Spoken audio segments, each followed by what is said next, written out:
Ouh là là là là, je suis inquiet de vous faire cette vidéo. Salut à tous les gars, c'est Azial. Aujourd'hui, on se retrouve pour une nouvelle vidéo centrée sur le Paris Saint-Germain.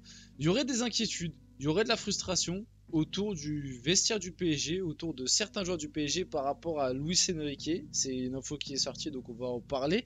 Et deuxième grosse info dans cette vidéo, c'est pas pour rien que Safonov il est au centre de l'image. Le bon vieux Safonov qui pourrait être titulaire face à l'Atlético mercredi soir. Je vais pas vous mentir, je suis en train de trembler les mecs. Je suis en train de trembler. Luis Enrique, qu'est-ce qui se passe? Je veux bien que Donnarumma en Ligue des Champions, il a fait quelques bavures. Je veux bien que le jeu au pied de Donnarumma ne soit pas le meilleur du monde. Je veux bien que c'est pas le style de gardien que tu aimes. Sur ça, je suis tout à fait d'accord. Maintenant, le bon vieux Matvei, moi j'ai vu 3 matchs de lui, je suis pas rassuré non plus.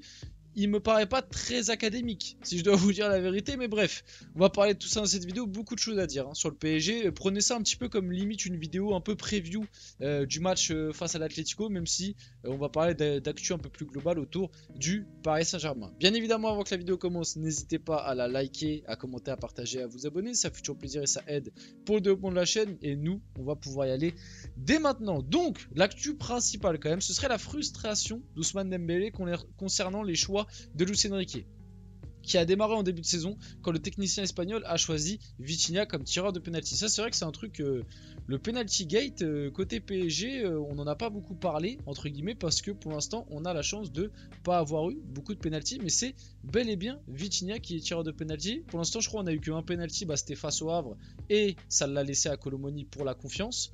Bon, je suis pas sûr que ça a été bien utile, hein. Ah non, il y en a eu un aussi face à Lille. Il y en a eu un face à Lille où Vitinha justement avait marqué. Euh, donc 2 penalties depuis le début de saison, donc pas non plus de quoi en faire tout un drame. En tout cas, Ousmane Dembélé, lui, il est pas content, il aurait aimé être le tireur de penalty attitré. Dembélé, qui voulait aussi se projeter comme étant l'un des leaders offensifs de l'équipe, a été étonné par ce choix. Après le match nul face à Rennes, enfin après le match face à Rennes, pardon, l'attaquant parisien n'a pas apprécié que Luis Enrique lui reproche certains de ses choix en pointant son égoïsme devant le but. Dembélé réagit alors, sentant ses ambitions statistiques personnelles freinées par son coach. Et en vrai, ça c'est un truc, là ce que je viens de vous lire, en vrai c'est un truc qui, on sait depuis un moment, parce que c'était sorti juste après le match face à Arsenal, donc c'était il y a à peu près 3 semaines, un mois quoi. Mais en vrai la question que je voulais poser, c'est est-ce que finalement cet épisode-là, là vous allez voir, je vais aller un petit peu contre Luis Enrique, mais cet épisode-là où on a eu un Dembélé qui a essayé d'un peu plus prendre ses responsabilités, un peu plus peut-être tu vois un peu plus ouais, être un peu plus égoïste, un peu plus prendre ses responsabilités, frapper un peu plus au but, tenter un peu plus. Alors certes il a beaucoup raté et c'est ça qui est frustrant, mais est-ce que cet épisode là vis-à-vis du groupe, le fait que comme Dembélé a essayé de prendre un peu le truc à son compte, de plus tirer, de plus tenter sa chance, de peut-être un peu moins faire la passe, de plus tenter tout simplement, est-ce que le fait qu'il ait été écarté après, pas que pour ça, parce qu'au final on a appris quelques temps après que il a été écarté aussi par rapport à un retard à l'entraînement, mais ça a été l'une des raisons qui a fait que. Est-ce que tout ça a pas impacté négativement le groupe et l'effectif actuel du PSG? Je m'explique pourquoi, parce que moi je suis à la place de, par exemple, Asensio ou on va dire Lee Kangin, parce qu'Asensio, bon, un peu plus d'expérience, un peu plus de bouteilles, mais même pour un mec comme Asensio, ça peut jouer. Moi je suis à la place d'un Lee Kangin ou d'un Désiré 2 ou même d'un Barcola. Je me dis, bon, Dembélé, ok, il a tenté sa chance. Bon, il a pas marqué, il a fait des mauvais choix, mais au moins il a tenté. Et je vois à côté Luis Enrique le pourrir, mais le pourrir d'une manière. Mais t'es à côté, t'es un Joao Neves qui vient d'arriver, parce que Joao Neves, comme il joue un peu 8, qui se projette, il peut se retrouver à des moments dans des positions de frappe. Moi, je suis un Joao Neves. Je suis un Barcola, je suis un Désiré Doué, je suis un Lee Kangin, voire même je suis un Asensio ou un Colomwani qui est au fond du trou. Je vois Dembélé se faire pourrir comme ça devant tout le monde par Luis Enrique et en plus de ça après écarté pour le match face à Arsenal, même s'il y a aussi le retard qui est à prendre en compte. Moi je suis joueur après sur le terrain, j'arrive devant le but, je commence à paniquer ou à essayer de faire une passe parce que je me dis mais en fait si je rate je vais me faire défoncer. Et ça en vrai c'est quelque chose qu'on peut prendre en compte et que j'avais pas forcément réfléchi quand certains disait que la finition du PSG depuis le début de saison était pas très bonne et que moi j'expliquais que c'était pas de la faute de Luis Enrique, c'est vrai que l'aspect mental peut être en partie de la faute de Luis Enrique, ou en tout cas il peut peut-être un peu mieux travailler dessus, c'est-à-dire peut-être par rapport aux causeries, la façon de parler à ses joueurs, etc. Peut-être que Luis Enrique a un petit impact par rapport à ça. Maintenant, il ne faut pas tout lui faut pas tout lui imputer non plus, parce que moi je reste quand même à soutenir Luis Enrique, et surtout je trouve que quand c'est Luis Enrique, on cherche trop à taper absolument pour tout et pour rien, alors que certains autres coachs qui font la même chose ou qui font à des moments pires, ou alors même d'anciens coachs du PSG, on leur a pardonné bien plus de trucs. Là, Luis Enrique, il en prend vraiment pour son grade, parce que je pense aussi que peut-être certains ont peur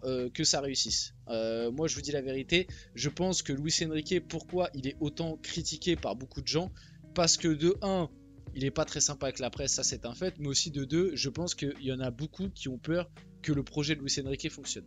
Ça c'est ce que je pense. Après, bien évidemment, il y a des choses à redire, hein, tout n'est pas parfait.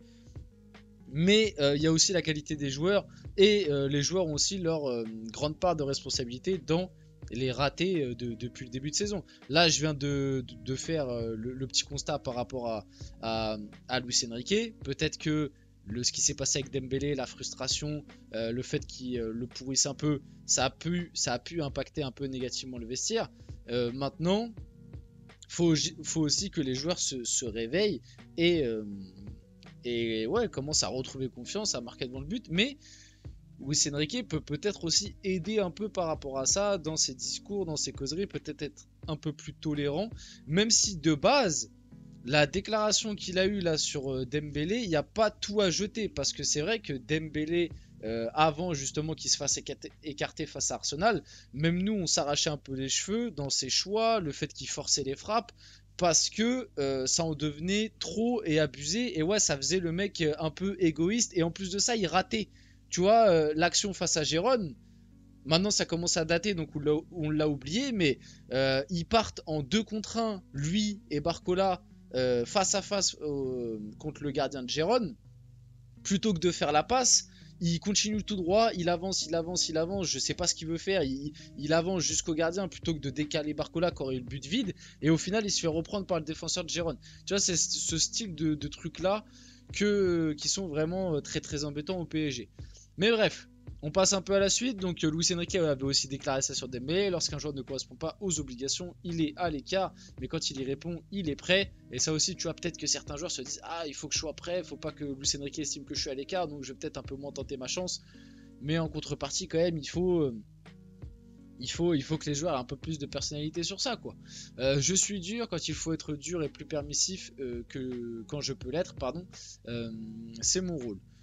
Maintenant, on enchaîne un peu par rapport au gardien, parce qu'après le match face à Arsenal, il y avait eu aussi cette déclaration sur Donnarumma. Le fautif, c'est moi, laissez-le tranquille. Les sorties aériennes de Donnarumma, ça fait des années qu'on en parle. Le problème, c'est que le ballon n'aurait pas dû arriver sur lui, on aurait dû régler le problème défensif avant. Donc là, il avait entre guillemets pris un peu la défense de Barcola, même si il a bien dit: bon, les sorties aériennes de Donnarumma, ça fait des années qu'on en parle, l'air de dire: bon, on sait qu'il est nul dans cet exercice. Il y avait eu ça qui était sorti quelques temps après le match face à Arsenal. Les prestations de Gianluigi Donnarumma face à Arsenal a fait ressurgir des questions en interne. La concurrence, que ce soit Matvei Safonov ou Arnaut Tenas, a ses cartes à jouer, pardon. Luis Enrique estime pouvoir s'appuyer sur ces 3 gardiens dont il juge qu'ils forment un package homogène et complémentaire. Bon, nous, quand on avait vu cette info passer, on s'est dit: bon, Donnarumma, il est quand même titulaire indiscutable depuis le début de saison. C'est de l'info pour avoir un petit peu de com. On se rappelle aussi que cet été, quand Safonov était arrivé, il y avait vraiment le club qui avait mis en avant le fait que cette année, il y allait avoir une réelle concurrence des gardiens. Matvei Safonov a joué le dernier match face au RC Lens, alors que Donnarumma allait très bien. Et là, Safonov pourrait être titulaire contre l'Atlético mercredi. Luis Enrique réfléchit toujours à modifier la hiérarchie de ses gardiens. Hier, il a encore apprécié la prestation du Russe contre Lens. On pourrait avoir un Matvei Safonov titulaire contre l'Atlético. Je sais pas ce que vous en pensez, vous, personnellement, je suis pas rassuré. Je suis pas comme certains à critiquer pour critiquer Safonov, parce que je pense que le pauvre aussi, il paye un peu il a un délit de sale gueule par rapport au fait qu'il soit russe, qu'il ait coûté 20 millions et qu'on le connaissait pas. Moi, c'est ce que je pense. Maintenant, sur les 3 matchs que j'ai vus de lui, j'avais pas peur non plus, mais je suis pas rassuré. De ce que j'ai vu sur les 3 matchs qu'il a joué, je me dis pas, ah ouais, là on a recruté un bête de gardien, oui, il peut inquiéter Donnarumma, pas du tout. Pour moi, à l'heure actuelle, Donnarumma reste quand même bien supérieur à Matvei Safonov. Et surtout qu'il faut pas oublier que là, on parle d'un match capital de Ligue des Champions. Luis Enrique, si tu fais ça, attention. Attention parce que ça pourra retomber très cher sur toi. Parce que si t'envoies un gardien avec quasi aucune expérience, qui a joué seulement 3 matchs au club, à la place de Donnarumma, dans un match aussi important en Ligue des Champions, ça peut avoir de très grosses conséquences si on perd et qu'il est pas bon. Déjà par rapport à Donnarumma, ça pourra avoir des conséquences parce que le mec va se dire, mais attends, ça y est, en gros, il m'est passé devant dans la hiérarchie. Et même par rapport à la suite de la saison, attention. On va finir la vidéo là-dessus. J'espère que cette vidéo vous a plu. Si c'est le cas, n'hésitez pas à la liker, commenter, partager et vous abonner. Les gars, c'était Azial. On se retrouve très rapidement pour une prochaine vidéo.